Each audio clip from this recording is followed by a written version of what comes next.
ओम सभी देशवासियों को संजीव आर्य का सादर नमस्कार। सभी देशवासियों को मोनिका आर्य का भी सादर प्रणाम।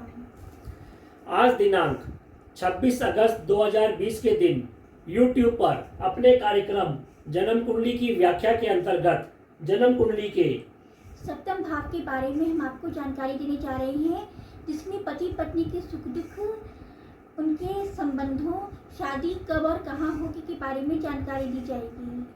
देखिए, जैसा कि हम जानते हैं, जातक की कुंडली के 4 केंद्रीय भाव होते हैं: लगन भाव, चतुर्थ भाव, सप्तम भाव और दशम भाव। लगन भाव के ठीक सामने सप्तम भाव होता है, जो किसी जातक के पति या पत्नी भाव को रिप्रेजेंट करता है। लगन भाव अर्थात जातक स्वयं, उसके ठीक सामने सप्तम भाव अर्थात जातक का किसी भी सुंदर आकृति या वस्तु या विपरीत लिंगी को देखकर आकर्षित होना स्वाभाविक होता है। इस बात का उदाहरण हम एक फिल्म द्वारा दे सकते हैं। एक ब्लॉकबस्टर हिंदी फिल्म मैंने प्यार किया, जिसे हम सब ने बार बार देखी होगी। इसके एक दृश्य में फिल्म के हीरो सलमान खान अपने घर में एंट्री करते हैं और जैसे ही अपने बाथरूम का दरवाज़ा खोलते हैं, ठीक सामने फिल्म की हीरोइन भाग्यश्री के दर्शन होते हैं। भाग्यश्री के दर्शन होते ही सलमान खान उसकी ओर आकर्षित होते हैं और अपना दिल उसको दे बैठते हैं। ठीक उसी प्रकार फिल्म बॉबी में भी ये दर्शाया गया है कि ऋषि कपूर जब दरवाज़ा खटखटाते हैं तो डिम्पल कबाड़िया के दरवाजे खोलने पर ही वे एकदम ही मोहित हो जाते हैं। ये तो बात ठीक है, लेकिन एक सदाबहार हिंदी फिल्म में तो हद हो गई। फिल्म का नाम है पड़ोसन। उसमें एक खूब व्यंग वाले गीत गाया गया है, जैसे मेरे सामने वाली खिड़की में एक चांद का टुकड़ा रहता है, पर अफसोस ये है कि वो हमसे कुछ रूठा रूठा रहता है। यहाँ रूठे रूठे रहने का मतलब मारक भाव को दर्शाना है। जैसा कि हम जानते हैं, सप्तम भाव को मारक भाव भी कहा गया है। इसी प्रकार जो पति पत्नी आपस में खूब स्नेह करते हैं, प्यार करते हैं, और ईश्वर ना करे यदि उनका एक जीवन साथी उनसे दूर चला जाता है, तो दूसरे जीवन साथी पर इसका बहुत बुरा असर पड़ता है। वो तनाव में और परेशान रहने लगता है। इसी परेशानी को मारक भाव कहा जाता है। इसके अतिरिक्त यदि किसी जातक का विवाह नहीं हो रहा होता, अर्थात उसके विवाह में विलंब हो रहा होता है, तो उसको जो परेशानी का सामना करना पड़ता है, उस परेशानी को भी मारक भाव कहा जाता है। इसके अतिरिक्त जिन पति पत्नी में आपस में खूब झगड़ा होता है और बात कोर्ट कचहरी मुकदमेबाजी तक पहुंच जाती है और इससे दोनों जातकों को तनाव परेशानी झेलनी पड़ती है, उस परेशानी को भी मारक भाव कहा जाता है। लोक कथाओं में कहा गया है कि पति पत्नी का संबंध 7 जन्मों का होता है और 7 फेरे लेने पर ही विवाह संपन्न होता है। जी, यदि आपने हमारे चैनल MS ज्योतिष राग को अभी तक सब्सक्राइब नहीं किया है, तो उसे शीघ्र ही सब्सक्राइब कीजिए और हमारे वीडियो को लाइक एंड शेयर कीजिए। जी, अब हम सप्तम भाव से क्या अभिप्राय है और सप्तम भाव जातक के जीवन क्षेत्रों के किन किन पहलुओं को छूता है, इसकी विवेचना करते हैं। वैसे सप्तम भाव को जाया भाव और मारक भाव भी कहा जाता है। ठीक लगन के सामने होने से सप्तम भाव जातक के पति या पत्नी और दैनिक व्यापार में उसके पार्टनर या साझेदार को रिप्रेजेंट करता है। इसके अतिरिक्त यह भाव जातक के होने वाले ससुराल पक्ष को भी रिप्रेजेंट करता है। पुरुष कुंडली में सप्तम भाव जातक को स्त्री सुख, पत्नी सुख, उनके दाम्पत्य सुख, उनके बीच काम क्रीड़ा, भोग विलास आदि क्षेत्रों को भी रिप्रेजेंट करता है। देखिए, जातक लगन में स्वयं शिव का रूप होता है, उसी प्रकार सप्तम भाव में उसकी पत्नी साक्षात दुर्गा का रूप होती है। इस प्रकार सप्तम भाव में शिव और दुर्गा का अर्थात शिव और शक्ति का मिलन होता है। शिव जिसके अंदर मंगल और शुक्र के भाव होते हैं, उसी प्रकार दुर्गा में चंद्र और बृहस्पति के भाव होते हैं। सप्तम भाव में इन भावों के मिश्रण होने से विवाह रूपी संस्था का जन्म होता है। इस भाव से हम पुरुष की कुंडली में पत्नी को देखते हैं।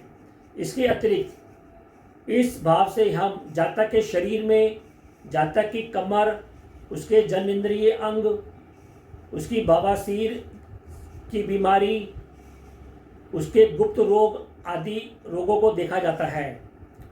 इस भाव से हम रिश्तों में जातक के होने वाले ससुराल पक्ष, जातक की प्रेमिका, दैनिक व्यापार में होने वाले उसके साझेदार, अंतर्राष्ट्रीय संबंधों को भी देखा जाता है। इसके अतिरिक्त इससे हम दैनिक व्यापार में होने वाली लाभ हानि, अदालती झगड़े, जातक के प्रतिद्वंदी अर्थात कॉम्पिटिटर, विदेशों से प्राप्त होने वाला मान सम्मान, अंतर्राष्ट्रीय व्यापार और जनसभा को भी देख सकते हैं। जी, अब हम सप्तम भाव पर ग्रह किस प्रकार का फल देते हैं इसकी विवेचना करते हैं। यदि सप्तम भाव पर सूर्य ग्रह बैठे हुए हैं, जिनको नव ग्रहों में राजा की संज्ञा दी गई है, तो ऐसा देखा गया है कि दाम्पत्य जीवन में तनाव और विलंब देखने को मिलता है, क्योंकि सूर्य की प्रकृति दाम्पत्य जीवन के सुख भोग के विपरीत होती है। सूर्य जहाँ अनुशासन का प्रतीक होता है, वहीं भोग विलास शुक्र ग्रह को रिप्रेजेंट करते हैं, अतः सूर्य इसके अंदर बाधक होता है। किंतु यदि सूर्य सबग्रही है तो जातक की पत्नी निष्ठावान होती है और जातक का साथ देने वाली होती है। फिर भी सूर्य के होने से दाम्पत्य जीवन समझौतों पर आधारित संबंध देखने को मिलते हैं। दाम्पत्य जीवन में खुशी, मानसिक खुशी देखने को कम मिलती है, इसके बदले अनुशासन जैसी भावना अधिक देखने को मिलती है। यदि सूर्य के ऊपर राहु, केतु या शनि जैसे क्रूर ग्रहों की दृष्टि है तो दाम्पत्य जीवन छिन्न भिन्न हो जाता है। दाम्पत्य जीवन में दरार, अलगाव आ जाता है और बात यहाँ तक बढ़ जाती है कि नौबत तलाक तक पहुँच जाती है, क्योंकि बाहरी लोगों का हस्तक्षेप किसी भी रूप में अधिक होता है। यदि सप्तम भाव में चंद्रमा बैठे हों तो ऐसा देखा जाता है कि विवाह जल्दी हो जाता है और जीवन साथी चंचल बुद्धि का और अधिक यात्रा करने वाला होता है। ऐसा भी देखा जाता है कि विवाह के बाद जातक की पति या पत्नी उससे दूर चली जाती है, क्योंकि चंचल प्रवृत्ति होने के कारण उसे किसी कारणवश अपने कामकाज के लिए या किसी अन्य पर्यटन जैसे मामलों में होने के कारण उसको जातक से दूर रहना पड़ता है। यदि चंद्रमा अशुभ दृष्टि में है तो ऐसा भी देखा जाता है कि जीवन साथी अल्पायु होता है और कई बार इस कारण दूसरे जातकों को विदुर जीवन भी व्यतीत करना पड़ता है। लेकिन चंद्रमा पर यदि शुक्र की या बृहस्पति की दृष्टि है तो जातक का जीवन, विशेषकर दाम्पत्य जीवन, सुखी सफल रहता है। यदि सप्तम भाव पर मंगल ग्रह विद्यमान है तो ऐसे जातक को मांगलिक योग बनता है, क्योंकि सप्तम भाव पर मंगल का बैठना जातक को मांगलिक बनाता है। देखिए, यदि जातक की कुंडली के लगन भाव पर, चौथे भाव पर, सप्तम भाव पर, अष्टम भाव पर या द्वादश भाव पर मंगल बैठा हो तो जातक मांगलिक होता है। ऐसा होने से जातक की पत्नी या पति लड़ाई झगड़ा करने वाला, हिंसा करने वाला, परेशान करने वाला होता है।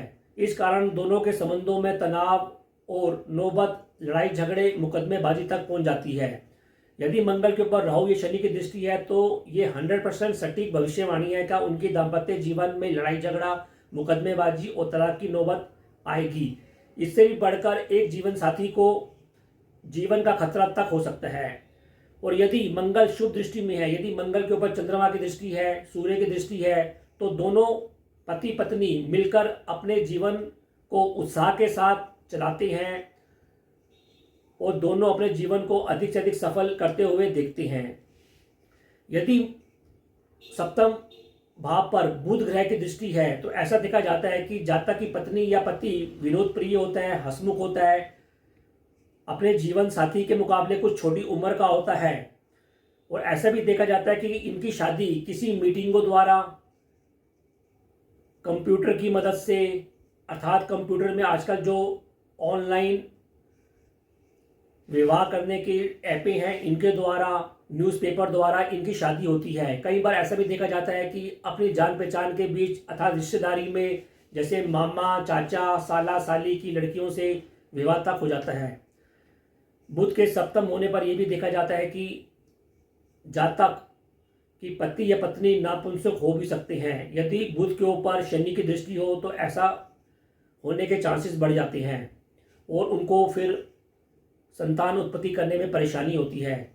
इसके अतिरिक्त यदि सप्तम भाव में बुध है तो ऐसा भी देखा जाता है कि दोनों जातक मिलकर, पति पत्नी मिलकर अध्ययन के कार्य करते हैं, मिलकर कोई व्यापार करते हैं, अकाउंटेंसी का कार्य करते हैं, ट्यूशन सेंटर खोलते हैं और अपने जीवन को अधिक सफल करते हैं। और उन दोनों का मुख्य उद्देश्य जीवन में अधिक से अधिक धन कमाना रह जाता है। जी,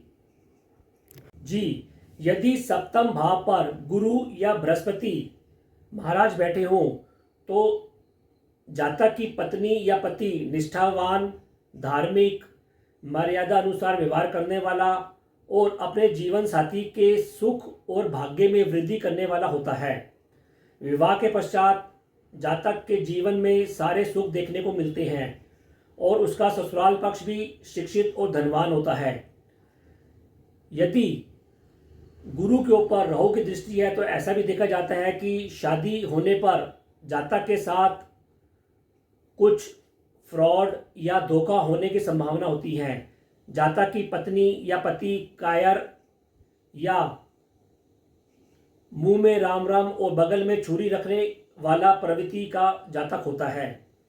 यदि महिला की कुंडली में जातक गुरु उच्चकर बैठे हुए हैं या गुरु अधिक डिग्री लिए हुए हैं तो ऐसा देखा जाता है कि महिला आजीवन अविवाहित भी रह जाती है। कारण है ऐसी महिला अपने पति को, जो कि किसी महिला की कुंडली में गुरु उसके कारक होते हैं, अपने पति को कुछ नहीं समझती है। वो अपने को श्रेष्ठ, उसके अंदर एक ईगो की भावना होती है और वो चाहती है कि मुझे ऐसा पति मिले जो मेरे नीचे रहे।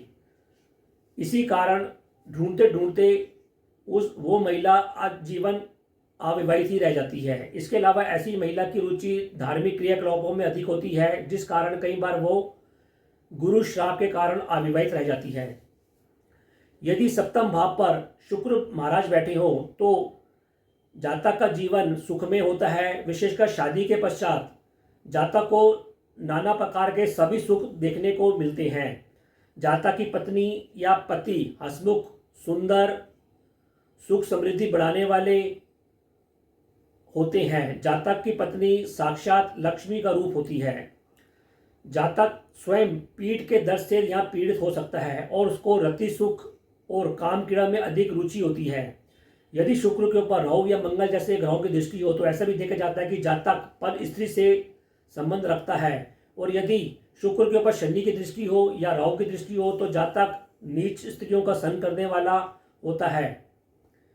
यदि सप्तम भाव पर शनि ग्रह विद्यमान हो तो ऐसा देखा जाता है कि जातक को पति या पत्नी अपनी उम्र से काफ़ी बड़ी उम्र के पति मिलते हैं, किंतु वो पति या पत्नी पतिव्रता रहते हैं, मतलब दाम्पत्य जीवन के प्रति निष्ठावान रहते हैं और आपसी विश्वास और सहयोग से अपने जीवन को सुचारू रूप से चला लेते हैं। किंतु यही शनि पर यदि पापी क्षेत्र में हो तो जातक का विवाह या तो होता नहीं है या काफ़ी विलंब से होता है, ऐसा भी देखा जाता है।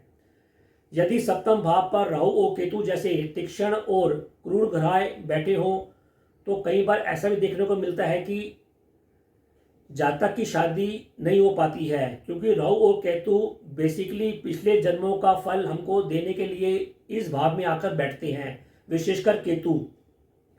किंतु ऐसा भी देखा गया है कि राहु के सप्तमस्थ होने पर कई बार जातक को राजनीति घराने वाली और व्यापारिक घराने वाली ससुराल मिलती है और शादी के बाद जातक एकदम ऊंची ऊंची ऊंचाइयों को छूता है।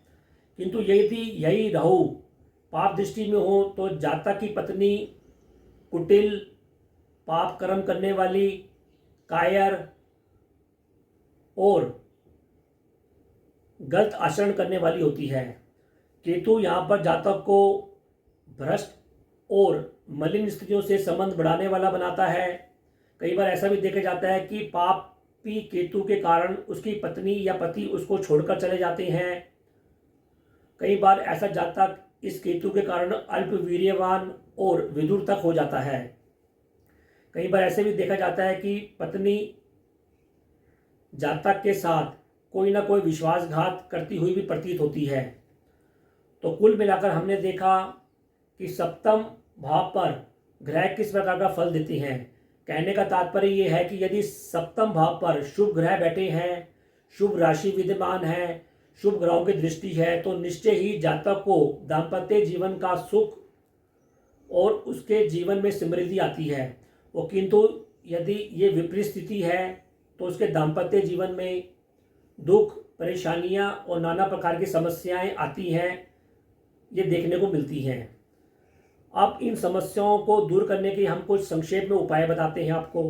जैसे दाम्पत्य जीवन में सुख समृद्धि बढ़ाने के लिए पति और पत्नी दोनों को सोमवार के दिन शिव मंदिर में जाकर शिवलिंग के ऊपर दूध और पानी का चढ़ाना चाहिए। सोमवार का व्रत रखना चाहिए। इसके अलावा उनको अमावस्या और पूर्णमासी के दिन चंद्र पूजा करनी चाहिए। रात को खीर बनाकर रखनी चाहिए और सुबह उन दोनों को सेवन करना चाहिए। इससे उन दोनों में प्यार, मधुरता बढ़ती है। इसके अलावा आजकल गणेश जी की पूजा चल रही है। गणेश जी को विघ्नहर्ता कहा गया है, मंगल मूर्ति है। अतः उनको मंगलवार के दिन अथवा बुधवार के दिन पति पत्नी को दूर्वा गणेश जी को अर्पित करने चाहिए। मोदक प्रसाद बांटना चाहिए। इससे भी पति पत्नी के बीच संबंधों में मधुरता आती है और उनके बीच जो विघ्न होते हैं वो दूर होती हैं। इसके अलावा एक उपाय और है, शुक्रवार के दिन पति पत्नी को राधा कृष्ण की पूजा आराधना करनी चाहिए। इससे भी उनके दाम्पत्य जीवन में मधुरता आती है। तो इस प्रकार हमने देखा जातक के सप्तम भाव की आज हमने विवेचना की कि सप्तम भाव का क्या अभिप्राय है जी। तो आज का प्रोग्राम आपको कैसा लगा, अपने कमेंट्स ज़रूर दीजिएगा और मैं उम्मीद करता हूँ कि आज का वीडियो आपको पसंद आया होगा। तो इसी के साथ अब मैं अपने वाणी को विराम दूंगा और आपसे आज्ञा लेना चाहूँगा जी। ओम।